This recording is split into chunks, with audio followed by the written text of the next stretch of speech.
Growing a business can be hard, even frustrating, but there are some fundamental growth strategies that you can implement easily without spending a fortune that can take that beautiful business of yours to the next level.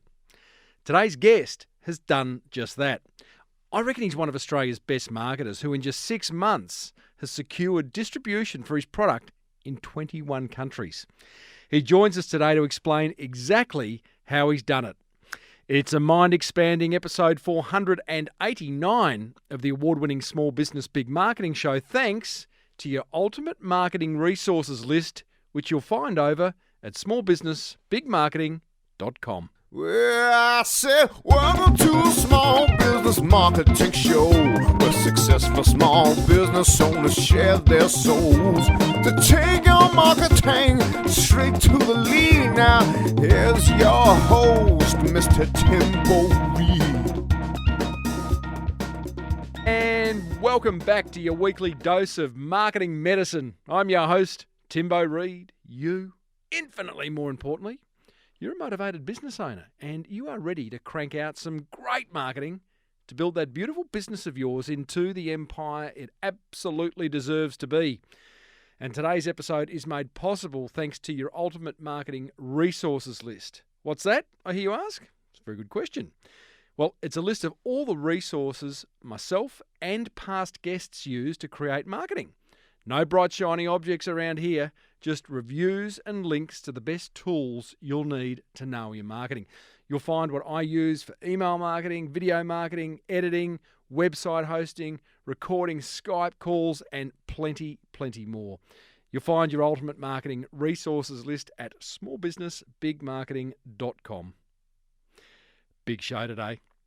We reconnect with past guest Mark Livings, whose range of non-alcoholic spirits, cleverly called Lyres, has experienced some enviable growth in just its first 6 months of trading. Great story, and he's going to take us inside exactly how he's done it. This week's Monster Prize Draw winner embraces my helpful marketing theory for some pretty good results. Plus, I'll let you in on who's joining us in upcoming episodes. As per usual, team, there is marketing GOLD dripping from the ceiling over here at Small Business Big Marketing's HQ. So let's get stuck right in. As I mentioned in the last episode, we have got some cracker guests coming up. The biggest of them all is Seth Godin, the marketer's marketer. If you don't know who Seth is, I'd Google him, but I know you do because you're into marketing. Really excited to bring you that in a few weeks' time because he was very giving of his marketing advice. We've got a fellow Chandler Smith who is a leading door-to-door sales expert. Even if you are never intending to sell door-to-door, you are going to love his sales advice. And Brenton Ford, a swimming coach who is doing things very differently to all other coaches and making a mozza as a result, will also be joining us. Some really good episodes coming up. But right now, let's meet today's guest. Now, this is a big call, but I'm going with it anyway. I think Mark Livings is currently one of Australia's best marketers. So much so that despite having interviewed him only a few months ago, June 2019, I felt the need to get him back due to the extraordinary growth he's been achieving. Mark's the founder of a range of non-alcoholic spirits called Lyre that he launched only 6 months ago, and it's literally taken the world by storm. How's this? It's a beautifully designed brand. It goes without saying. You can check it out at lyres.co, Lyres.co. But he's already got distribution in 21 countries around the world, including the big ones, the United Kingdom, United States, New Zealand. Hello to all you Kiwis. He's established partnerships with Amazon in the UK, USA and Australia. He's just launched a best-in-class e-commerce website that's going gangbusters. He's receiving amazing interest from over 30 global venture funds. And all this has happened in just 6 months. Now, I'm hugely grateful for Mark finding the time to do this interview as he's literally travelling the world at the moment, pitching in some of the biggest retail and investor boardrooms going around. And by the way, in the spirit of full disclosure, actually in the non-alcoholic spirit of full disclosure, see what I did then?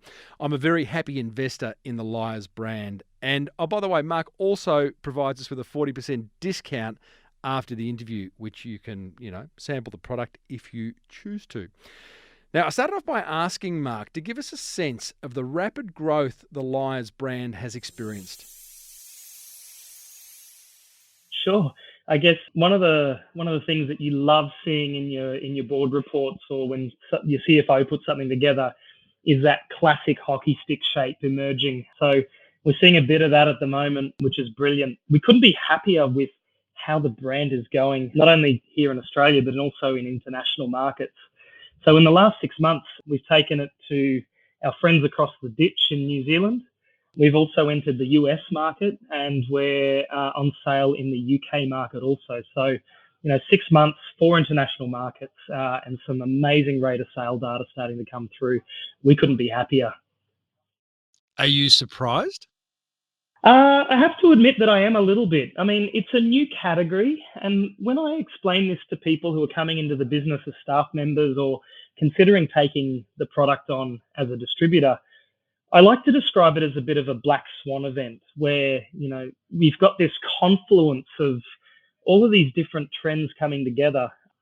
So people making healthier, more wellness-based choices about what they consume, but also as well, people wanting to continue to socialize and have that sophisticated beverage experience while they're out as well. So it's a really interesting point where we're sort of sitting across the nexus of more than one trend, and it's starting to reflect in our sales numbers and in just how quickly we're scaling as well. So am I surprised?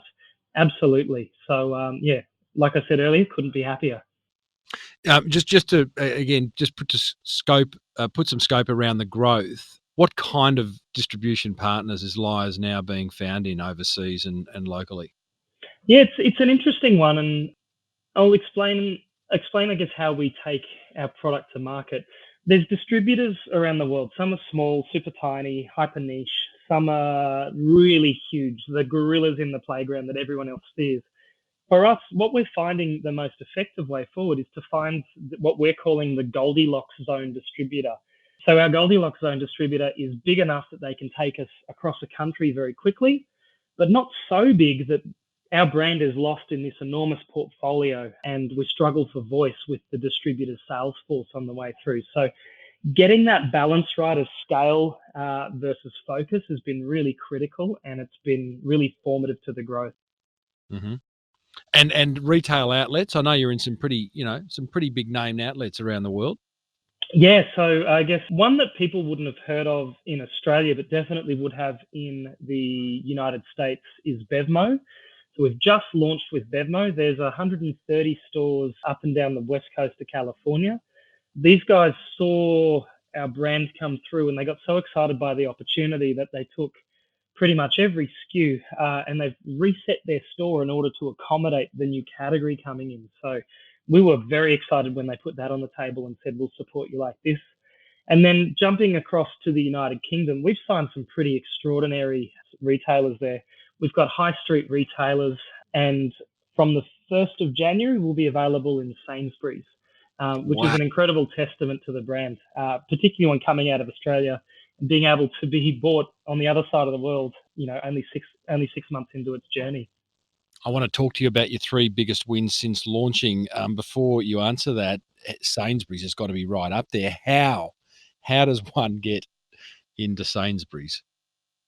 Interesting. There's the long road and there's the short road.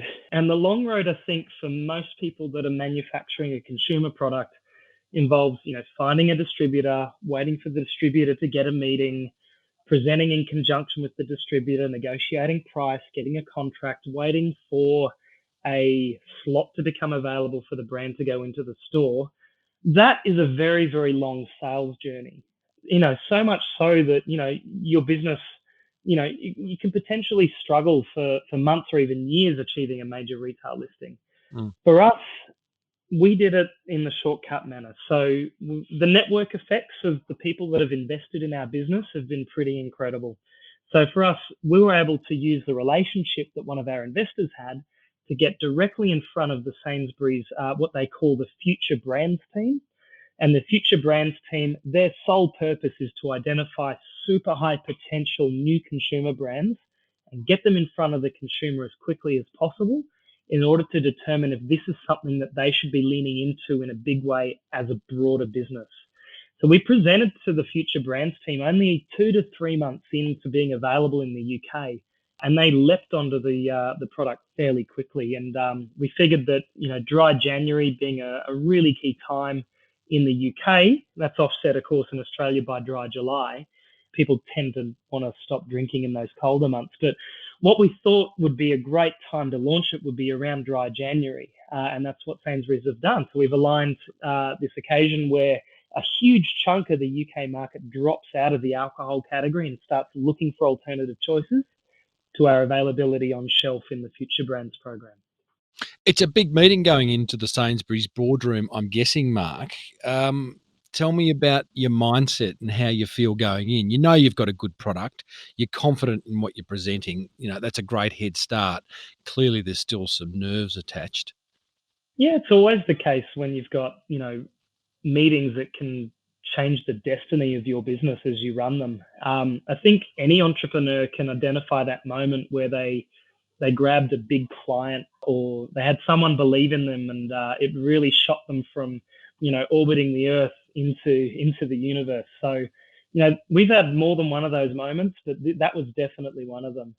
I guess with regards to, approaching meetings like that, a lot of people, it's important to tell your story. It's important to show your passion, but the missing piece, I think, is, really put yourself in the buyer's shoes and help them find what's the win for them. What are they looking for? What does it look like for their business? And what can your brand or what can your company do for them that helps them improve their bottom line or improve their customer experience or something along those lines? There's always a secret little latch in there somewhere, and it's really incumbent on good entrepreneurs to find it and make that the centerpiece of their presentation. So what is the secret? I had this conversation with past guest Steve Sims, who has Elton John as a client, and he talked about getting past the baby Dobermans in order to get to the big Doberman, and it was about understanding what the need of the baby Doberman is, and it's different each time. What's your secret sauce? Yeah, look, I guess the thing is when you're coming from a position that we are, where we're in the vanguard of this new category, we typically have the best data available with regards to how people are approaching the category. And it's really important that that data and those learnings that you build get shared with your potential retail partners like Sainsbury's. So if we can say, hey, Mr. Sainsbury's, here's a demonstrable shift in how people are approaching beverages, and here's your opportunity to ride the crest of the wave on the way in. That carries so much more merit than turning up going, hey, I've got this great liquid. I'm a really nice guy. The packaging's awesome. Will you take us? When you can really quantify the opportunity and show exactly how your brand fits into the changing landscape of consumer behavior, that's when you start to add a tremendous amount of value as a vendor to those businesses. I love that. Quantifying the opportunity, wrapping some numbers around what it is you've got to offer. Because as you say, you've got great packaging. It's a great tasting product in Lyre, great point of sale. You got all that, but that's sort of like it's almost a ticket to the game. Whereas if you can wrap some numbers around it and show why this is going to succeed, they're going to love you. Mark, tell us about you've had so many wins along the way in such a short period of time. I'm really interested to know what are the 3 biggest wins that you have experienced in the first 6 months? But more importantly, what can we as business owners learn from them? How did each one come about? Sure. I guess the first one that springs to mind, it's the obvious one, is we've picked up a whole swag of awards for the quality of the product. So we've taken out, first, second, sixth, and seventh. So we've dominated the top 10 alcoholics awards in the Australian Drink Easy Awards. But the one that I'm particularly proud of, and I know you and I were talking a little while ago about how great is it to be an Australian entrepreneur.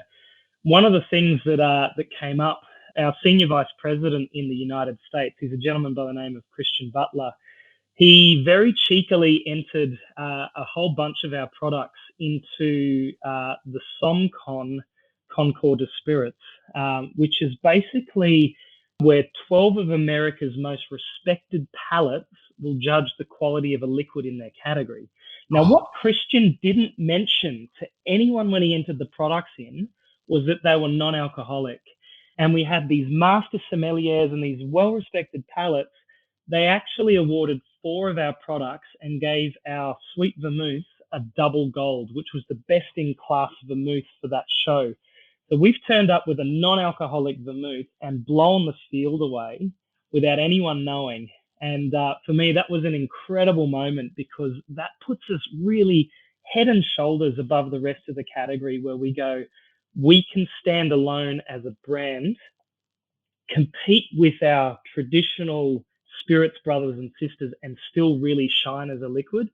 For us, that was a really, really formative moment. And that's when we knew and we sort of built that belief within the team that we had something really special going on. So for me, that's our number one. what did you do with that information from a marketing point of view? Yeah, for us, we the answer isn't we PR'd the bejesus out of it. So for us, it's and look, we've appointed PR agencies in all of the regions in which we operate. So it becomes, let's quickly draft a media release. Let's get the photos together. Let's put it into all of the publications so we can reach the people who are making the buying decisions in the trade and let them know that we're coming. So it's all about absolutely smacking that drum as hard as you can while the news is hot and it's really interesting. So in the US in particular, it's been incredible. So we know that when our brand ambassadors are turning up to venues, they've already heard about the brand. They know that it's an award winner and they're really excited to taste it. Awesome. Second biggest win? Second biggest win, I would say, would have to be the partnership that we formed with Amazon. Similar to the Sainsbury's example that we were talking about earlier, we had an extraordinary parachute sort of delivered to us by one of our other investors who had this incredible relationship with Amazon Global. And we were able to get right to the decision makers and really straight to the people who formed, what products will be focused on, what products they will get behind for driving into new programs and into new markets. So for us, the global relationship has been incredible. I've been to Seattle to see Amazon in their head office, which was brilliant. And they're particularly excited about this category because they, I guess, like every other retailer, e-commerce or traditional, they really want to stay ahead of the curve with regards to where the consumer is going and what they're desiring. So how that manifested for us is we were one of the foundation brands in the Launchpad program for Amazon here in Australia, which means we get some real benefits with Launchpad. You get to use video content in the ecosystem to help sell your product, which is really unique. Other brands don't get that opportunity. 2, we get, Amazon Sherpas. Navigating a huge organization like Amazon is incredibly difficult for new producers and new consumer products manufacturers. So having someone able to show you the ropes and I guess more importantly, help you scale internationally into Amazon and other markets, that's been incredibly valuable. And then, of course, is how much they love and are focusing on our brand at the moment. We'll be in the Amazon Launchpad programs for the US and the UK in the very near future. And they'd like to see us in all of their new markets within the Launchpad program. And I think it's something close to 14 new countries that they'll be in the very near future as well. So that relationship, more than any, has been incredibly formative. And again, our staff are super energized by it and really loving working with them. There's a learning here for everyone, which is around partnerships. We talk a lot about it on this show, which is that notion of finding someone who has the attention of the people that you want to get in front and then develop a relationship with them that is a two-way street and that gives your brand or your business or your offer massive amplification. You have been lucky enough, you've got some heavy hitting investors in the Lyre's brand, tapping into their networks. Is there a tip, Mark, that you've got for those smaller businesses who are going, I don't know who to partner with. I don't know anyone. Yeah, I guess I do. The number one tip that I would have, and I think it's important for, I guess, your listeners to understand, I've been in the beverage industry for close to 15 years. And these network effects that I'm referring to and that I'm talking about, they don't just happen overnight. Some of these have been relationships that have been curated, invested in, for, well over a decade. And then when you add in very, very high quality investors with incredible networks, those network effects just explode, and they really help your business scale much faster than it would otherwise. So I guess if you're looking for a tip, Tim, I'd say never ever forget to water the garden of your network. It's so important, and you need to approach it like you're not going to leverage it down the track.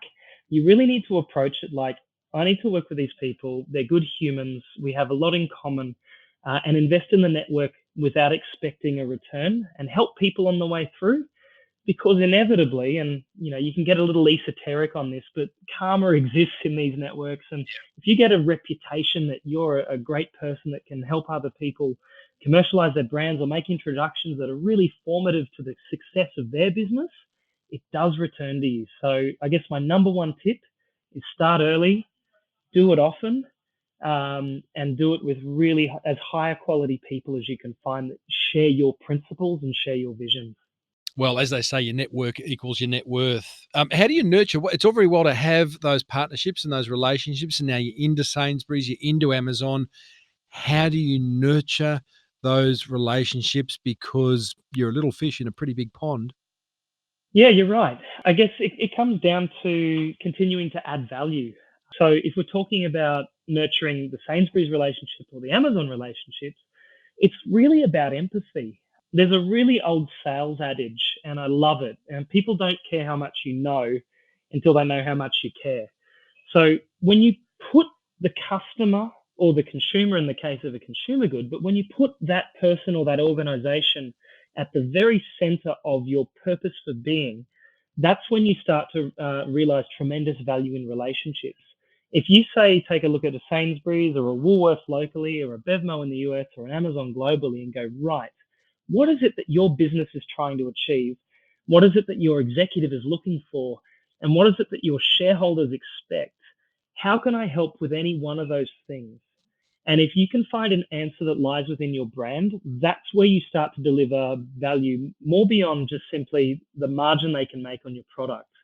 So for me, that would be the number one tip. Be really, really, really empathetic with who you're selling to, and let their success as a business define your success as a brand or a vendor. Oh, I love it. Big win number 3, Mark Livings. I would have to say it's the people that we've attracted to the organization. I'm surrounded by absolute rock stars. And we're talking about those network effects before. I've had the sheer joy of tapping people that I've loved and respected within the industry for many, many years on the shoulder. And I said, hey, do you want to do something crazy in a beverage startup? Leave your high-paying corporate job and come and do something a little bit mental with me. And overwhelmingly, the response has been absolutely yes. Love your passion, love your vision. I want to be part of it, and I want to help deliver it. So I have to say that the quality of the team that we're putting together is absolutely incredible. And I'm humbled that some of them have elected to sort of share the journey with me on the way through. So I'm counting that a big win. Have they shown themselves post success? And is it frustrating that they didn't want to come and work for you before you got some significant runs on the board? No, I don't think so. But Tim, I do think there will be part of that on the way through. Yeah. So I do think some people are inherently more conservative and do wait for there to be proof in the pudding before they will take a leap of faith. But that's why I'm counting it a win, is we're able to attract that caliber of person into the organization early without those runs on the board, simply by selling a vision, having them taste the liquid and telling them the story with regards to the brand and who was backing us and what our vision for the brand was on the way through. I think there's a massive learning here, Mark, in the sense that, yes, success attracts great talent. People want to be a part of that. One thing you did straight out of the gates, and we talked about this in our first interview, is building a brand, Mm. and not just any brand, but a very strong brand visually, in words. There's an incredible emotional attachment that you quickly get when you decide to be part of the Lyres tribe. You just have to look at, I mean, for those listening, go and have a look at lyres.co, the website. Go and have a look at a bottle on the shelf or look it up on Amazon. And it's, it's aesthetically very appealing, and, rightly or wrongly, it sounds a little bit superficial, but people want to be part of good brands. Absolutely. And there's one thing, Tim, to get someone to pick a product up off the shelf. That's probably the easiest battle to win, is getting the price right and getting them to buy it. But then the real journey starts. It's like, right, how does it taste? Or how is it to use if it's not a food or beverage item? And then the journey after that consumers will go then through is, did I like it and will I tell my friends about it? And then once they move beyond that is, how do we turn them in from advocacy to absolutely rabid fans? So it's a sort of 4-step journey all the way through, from consideration, trial, advocacy, and then absolute rabid fandom. And for us, it's about getting people from that first point, and we're still only a 6-month-old business. But our challenge now is to take people from, yes, they've picked it up, they've put it in their trolley, or they've ordered it over a bar. How do we get them to do it again? How do we get them to tell their friends about it? And then how do we get them to not shut up about it? Well, you better answer those questions. They're big questions every business is asking. Yeah, for sure. So look, the first one is, how do we get them to buy it again? That's all down to the quality of the product. Yep. There's a lovely old adage in marketing, and I don't hear it used very often anymore, but I love it and I use it all the time. And it's, nothing kills a bad product faster than good marketing. So if you're doing good marketing, you're creating a lot of attention, you're creating a lot of hype, and you're creating a lot of conversation. And if the product doesn't stack up, then people are going to be talking about how bad the product was to consume or how bad the product was to use. So in order to move from trial to repeat purchase, you have to have a high quality product that people love. So that's really the key thing there for getting through that second gate. Mm-hmm. Getting them to tell their friends about it. Advocate. Become an advocate. That's where you need to create an emotional connection with your brand. And there's so many more tools available now in 2019 than there were 30 or 40 years ago in the days of TV or radio. So what we can do is we can bring people into online ecosystems, and part of that can be community, part of that can be content that we create people love and love to share, and part of that can be what we call UGC, or user-generated content. How do you amplify and retell the stories of the people that are consuming your product to other people who might be considering your product, or who have already tried the product and want to share the stories on the way through as well? So that use of community is very, very important to start moving people to advocacy. And of course, you can also incentivize people using tools of e-commerce. So we typically see this around, refer a friend and you'll get a 20 to 30% off. Or if we draw from the pantry of some of the world's most successful brands, throw a Tupperware party. So Tupperware party hosts get some great discounts and get some great social kudos from their friends for doing it. How do you take that wonderful bringing people together dynamic around your product and use it to amplify advocacy? So There's a few tools there. And then, of course, moving them to being absolutely rabid fans, that's a really interesting one. For me, and this is the one that I think most marketers and advertisers struggle with the most, is you have to deliver them something life-changing, or you have to move them fundamentally and emotionally. So working that out is incredible. And it could be, and I'll just throw out some ideas, you could give them a money can't buy experience that your brand delivers. So for example, with Lyres, we might say, hey, you're an amazing fan on social media. We'd love to take you on a world tour, and we'll go to Disneyland, and we'll go to the factory, and we'll go here and there, and we'll give them an incredible experience that they would otherwise have never have had. And the person that you met before might be, hey, come and meet Elton John with me. But that's how you turn someone from someone who's an advocate to someone who's an absolutely rabid fan. And the more of those you can bring into your brand and build, the more powerful and the more equity building your brand has. Love it.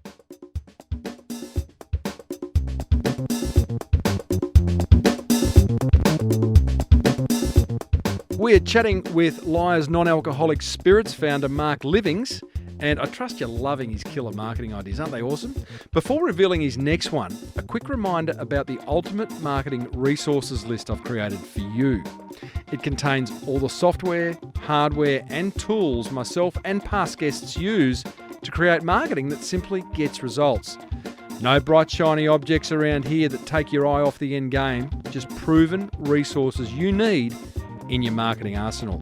You'll discover tools to help you with your email marketing, video production, podcasting, social media, productivity, e-commerce, and plenty more.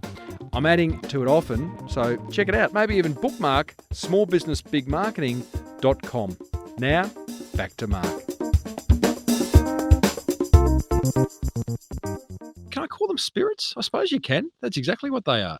Yeah, we've had a bit of debate over that. I think the industry is still trying to find its way with language in the category. It's emerged so quickly. The reason we call them spirits is because humanity is familiar with the word. And for me, the word spirits is something that's high intensity that you mix with other beverages or you make into a cocktail. So for me, that's how spirits in people's minds is defined. Now, there's the technical definition, which is, something that's distilled and is made to a particular proof.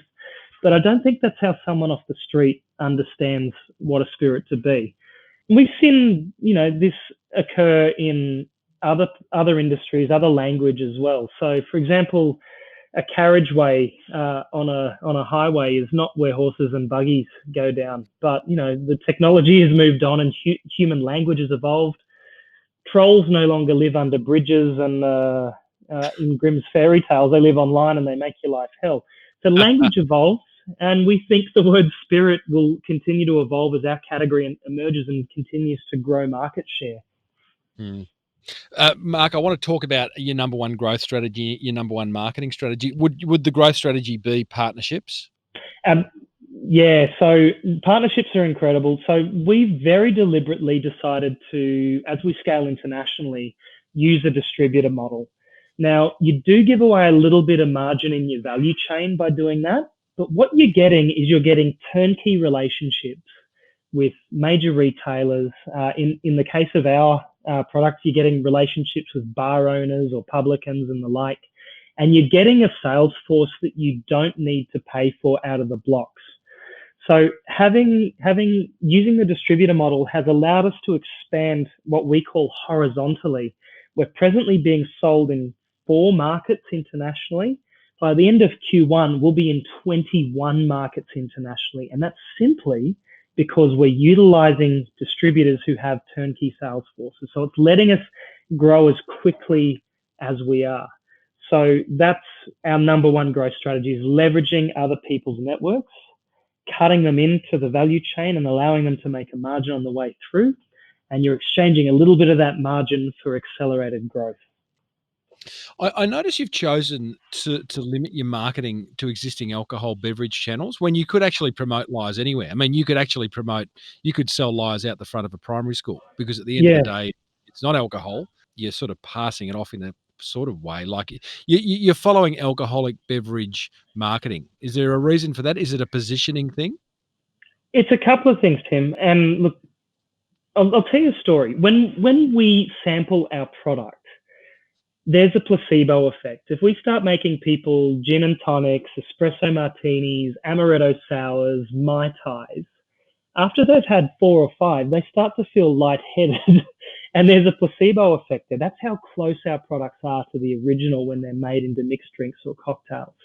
So we know that given how close the flavor profile of our product is that if these get into the hands of minors, our product can help them normalize the taste of what are very adult flavors like gin, things that are very high in bitterness or very high in sourness.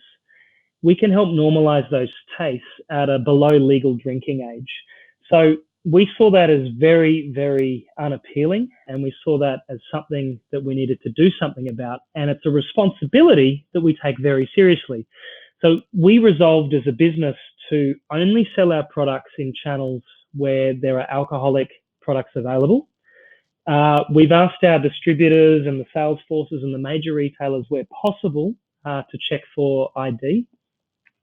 And we've also chosen to comply in all the markets that we're active in with the alcohol advertising guidelines. Now, those guidelines reflect community standards in those markets, and we want to be seen to be upholding those. So these products are very deliberately designed to be an adult beverage with adult flavors for adults, and that's why we've made the decisions that we have. Are you leaving a whole lot of money on the table then by not being available in, say, supermarkets or 7-Elevens? Yeah, look, the supermarket thing is something that's actually quite unique to Australia. In most supermarkets around the world, and most 7-Elevens around the world, you can buy beer, wine, and spirits as easily as you can buy your cornflakes, toilet paper, and nappies. So supermarkets are a really important channel for us. So in the Australian context, we will not be selling our products through the supermarket channel because there's not beer, wine, and spirits available in supermarkets in some states. In states where they are, we will be, but we'll be doing so in the area of the store where beer, wine, and spirits are sold. They won't be sitting in the aisle where you'll find soft drinks or mineral waters or cordials and the like. They'll be definitely sitting in the adult beverage area alongside their alcoholic brothers and sisters. You say you're on a your big mission is for alcohol-free cocktails to sit on menus as comfortably as vegan meals at a local cafe. I like this. How's that going? It's going well. We've changed our vision, Tim, and we realised that, when I spoke to you last time, that's an interesting symptom of if we're hitting our target, we can achieve. But we spent a little bit of time doing some navel gazing, and as every business should, and going, right, what is our purpose? What are we trying to do here? And we've redefined it to changing the way the world drinks. So for us, if we're changing the way the world drinks and we're achieving our mission, part of that will be to see things like, hey, here's your cocktail menu. And by the way, these 3 or 4 here are still delicious, sophisticated, beautiful beverages. They just happen to be non-alcoholic on the way through. So yeah, we've sort of adapted that sort of reason for being, but I think the one where we've landed is far more powerful now. It's a fascinating area to be in when you a new product in a relatively new category and you take on the role as educator. It is. And look, that's shaping our marketing strategy. For us, it means we're over-indexing in things like PR, where we're focusing a lot on helping the media articulate what these products are, where they belong in people's lives, and how they consume them. And we're also over-indexing, I suspect, versus a typical beverage brand or a typical spirits brand, is we're running a much bigger army of what we call brand ambassadors. And I recall, Tim, we spoke about brand ambassadors last time. A quick recap is they're men and women who go out to the trade that aren't exclusively sales focused, but they're there to educate, inform, and train the trade so that they can then become the salespeople for you. So we're currently, Lyre at the moment, we're a team of 35 people full-time. By this time next year, if we're hitting the numbers that we think we are, we'll be close to 80 to 90 full-time employees, with the vast majority of them being brand ambassadors in the field, working alongside our distributor sales forces, delivering that education that's so important for this category to be a success. Wow, 80 to 90. Is keeping up with production going to be a challenge? Yes and no. The good thing about our product is the way we've made it is it's very, very easy to scale, but those typical landmines that you can stand on in production are always there. We had some later this year where quite literally we ran out of bottles and we couldn't get any more bottles. So it's sort of pinned a few new markets back a few months because the existing markets that we were operating in were going through such an incredible amount of products, so much quicker than we anticipated. that it pushed back the new market entry until we could, get our supplies of bottles back in. So a real key learning there for us was to make sure our raw materials supply and our stockpile was in place that could keep up with our growth curve. So yeah, it's not all roses on the way through, Tim. There's always challenges, there's always frustrations, and it's one of the worst moments in the world where you have to pick up a phone and tell someone who's absolutely in love with your product and wants to start selling it that they can't have it for another 2 to 3 months simply because you've run out of raw materials.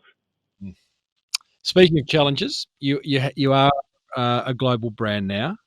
What's the main challenge facing heading overseas? And also to that point, how powerful is brand Australia when you're dealing internationally with businesses? Yeah, two really good questions. I think as you would know, I've got a marketing background, Tim. Keeping the messaging consistent as you move from market to market is critical. That said, you can't be so inflexible that you don't adapt your brand to move to shape it around exactly how individual markets work, how different cultures work, and how different language is used. That's really important that you localize your brand, but keeping it consistent. And as you scale so quickly and your team grows and you add more and more partners into your mix, keeping the vision very, very clear, keeping your purpose front of mind, they're really the key challenges when scaling, I guess, from an organization perspective, alongside the things that most people would expect. You need to build operational capabilities, different levels of legislation and compliance. Getting someone paid in the US is infinitely more complex to paying an employee in Australia. And then it's compounded if you're in 20 markets by March, like we'll be. Our CFO is just about dead. He's in the office next to me at the moment because he's been getting his head around all of the different ways that you need to operate a business in different markets. So Mark, just to wrap things up, let's talk about how you're going. This has been an incredible ride. You've been on the market for 6 months, but there's been a couple of years before that where you rolled the sleeves up and got the flavor profiles right. We're traveling to Germany a lot because that's where you worked on the flavors with an Australian sommelier. But now you are traveling the world. I watch you. I live vicariously through you, through the emails or speaking to other investors. I'm honoured that you've made time to have this catch-up interview. How do you maintain, I don't know, how are you not exhausted? How do you keep going? I mean, it's a very positive story. It must be incredibly exciting. I'm guessing you wish the days were longer. Yeah, of course. And there's always more you can do than you have hours for in a day. And having a truly global business means that the business is always on. There's always emails coming through. There's always chat in our sort of internet chat forums that we've put together via WhatsApp and the like around the world. So the business never truly sleeps. And you're talking around things around founder health. And this is an area that I'm very passionate about. I sit on the board of the Aussie Founders Network, along with one of your other guests that I believe you've spoken to, Carl Hartman. Yes. So we're both on the board for the Aussie Founders Network, and founder health is incredibly important. And look, I won't lie to you, Tim, it's taxing. I've been on the road, I think now over 200 days. I've been traveling internationally. It started to manifest really strangely. I'm starting to feel more at home in hotel rooms than I am at home. And I do feel, in all honesty, like a little bit of a space cadet from time to time because you're just constantly in execution mode. In part of this journey is you get to speak to a lot of profile venture capitalists, venture funds, and private equity.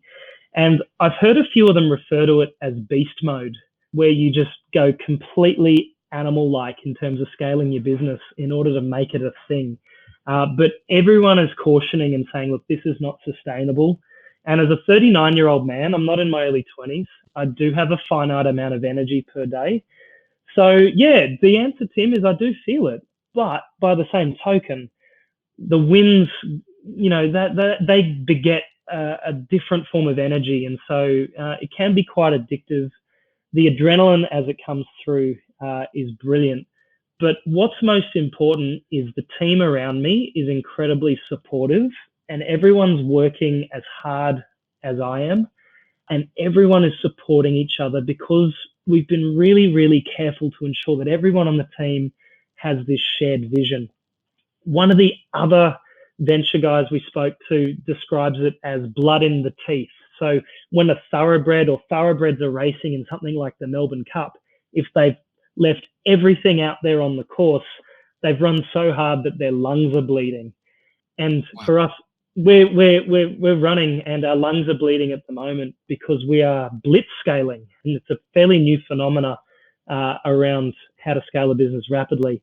But everyone in the team knows, one, it's not sustainable and we can't do this for the next 5 years. Two, we have to build in systems and processes that alleviate the amount of hours that we're spending on scaling the business and continue to deliver to a really, really high quality. And three, we need to look after each other and each other's mental health on the way through. So what we're doing is incredibly ambitious. And thank you for recognizing it, Tim. And that means a lot coming from you in particular. Thank you. But it's really, really important to recognize our limits as well and to take care of ourselves. What we're doing is special, but nothing should come at the expense of your mental health on the way through. Here. Couldn't agree more. Mark Livings, awesome story, buddy. 6 months in. I don't think I've done an update that quickly with a guest before. I'm almost feeling like we should be doing monthly, but that would be silly. So I'm going to welcome you back in a year's time and just well done. Look after yourself, look after your team, and wishing you a huge amount of success in the weeks, months, and years to come. Thank you, Tim. Really great to chat again. Well, there you go, team. Lyre's non-alcoholic spirits founder, Mark Livings. What an awesome guy and a brilliant marketer. Now, he's kindly provided a discount code. If you would like to try any of the Lyre's flavours, head over to Lyres, that's lyres.co, C-O, and use the discount code FRIENDS50. That's FRIENDS50 as you check out. Or you get into the Monster Prize Draw, where the weekly winner wins, amongst other things, an entire range of Lyres valued at over $500. That segment's coming up next. I'll explain how to enter. Now, thanks to your ultimate marketing resources list, which you'll find over at smallbusinessbigmarketing.com, here's what grabbed my attention from that chat with Mark. In fact, given Mark is the king of quotes, he's got some good ones, here's 3 of his quotes that piqued my interest. Quote number 1. Now, in talking about empathy, I love how Mark suggested, and I quote, putting yourself in your buyer's shoes and ask yourself what you can do for them to make their life easier. And he followed that up with another quote saying, people don't care how much you know until they know how much you care. I love that. Put more empathy into your marketing. Quote number 2 that grabbed my attention. In talking about building and nurturing your network, I love how Mark said, and I quote, never forget to water the garden of your network. Invest in them without expecting an immediate ROI and always help people on your way through, end quote. Love that. It's all very well to build a network, but you've got to help them out. As you grow, help them grow. It's called a quid pro quo. Just ask, that weird bloke who's running another big country on the other side of the world. And quote number 3 that grabbed my attention, it's in regards to great marketing. I love how Mark said, and I quote, nothing kills a great product faster than good marketing, end quote. Very, very true. So I think the best marketing is a great product. I'd love to know what grabbed your attention. Tweet me at Timbo Reid, R-E-I-D, or leave a listener review over at iTunes. It builds my rankings and my ego. Come on down. It's Timbo's Monster Prize Draw. Oh, yes, indeedly doodly. It's time to reward another motivated listener for taking some serious marketing action. And today's winner is...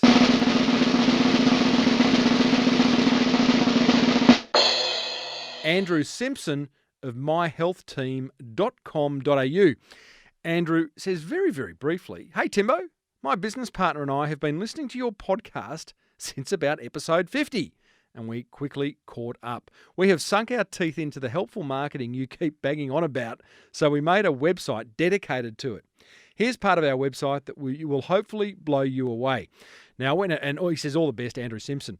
I went and checked it out. It's at myhealthteam.com.au, and he has an incredibly helpful knowledge centre that covers all aspects of managing your bodily health. Is that the way of putting it? You know, like if you've got a shoulder injury or a knee injury or a neck injury, he talks about how to manage that. Very, very helpful, and Google will love it.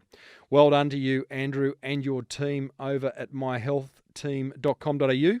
As a result of entering, you win this 70... Just collecting my thoughts there. Ignore me. A $75 Flora and Fauna voucher, a Lumber Punks $100 voucher to go and throw some axes, a 180 headlamp that's valued at $100, boxing gloves from Fitness Enhancement, $40. You get a range of Lyre's non-alcoholic spirits. They're worth $500. Six-pack of Mr. Lee's noodles, $30. Access to Jeff Anderson's video marketing course, that's $197. A $100 voucher to buy some tradies undies or workwear. You get promotion on this show and a backlink in the show notes. Gee, that's a good swag of prizes just for that little email. It's all about taking action, though. If you want to enter the Monster Prize Draw, send me an email. Don't head over anywhere. Send an email to tim@timreid.com.au. Tell me one idea you've implemented from listening to the show, what impact it's had on your business. If I read it out on air, you win. Well, that almost wraps up episode 489 of the award-winning Small Business Big Marketing Show. Thanks to your ultimate marketing resources list, which you'll find over at smallbusinessbigmarketing.com. A big thank you to Charlie and his team at Vela Media for pulling this episode together. And by pulling, I mean editing, creating the show notes, and all the social media posts that go with it. Big thank you to Jamie Butler and the team at Studio 822 in Noosa for providing an amazing acoustic. Next week, we catch up with a swimming coach who's decided there's a lot more money to be made than by simply walking up and down a pool yelling, "Kick harder! Kick harder!" He's disrupting his industry, and I think you're going to get a lot from it. Don't forget, there is an entire back catalogue of interviews over at smallbusinessbigmarketing.com, where you can also buy my book, The Boomerang Effect. If you love the show, let another business owner or 10 know about it. Each time you're sort of walking the high street, walk into shops and ask for the business owner's phone and download it for them. Until next week, I'm Timbo Reid. Thanks for tuning in. May your marketing be the absolute best marketing. Bye for now.